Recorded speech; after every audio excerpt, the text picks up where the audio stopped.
waxaan salaamayaa madaxda sharafta leh ee ka soo qayb gashay munaasabadan tacsida ah oo ugu horeeyo madaxweynihii hore qaranka xasan sheekh maxamuud, gudoomiyaha aqalka sare cabdi xaashi, ra'iisul wasaare ku-xigeenka mahdi maxamed guuleed, ra'iisul wasaare hore ridwaan, gudoomiye ku-xigeenka baarlamaanka mahad cawad, boqor cismaan maxamuud, wasiirada, wasiirka maaliyadda wasiir beyle, odayaashii hore soo halgamay qaranka danjire yuusuf garaad, xagaa dhammaantiin marka ugu horeysa assalaamu calaykum waraxmatullaahi wabarakaatuh.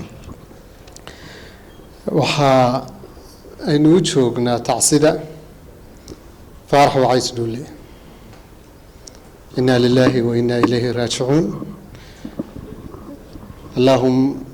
اللهم ارحمه وعافه ووسع مدخله وبدل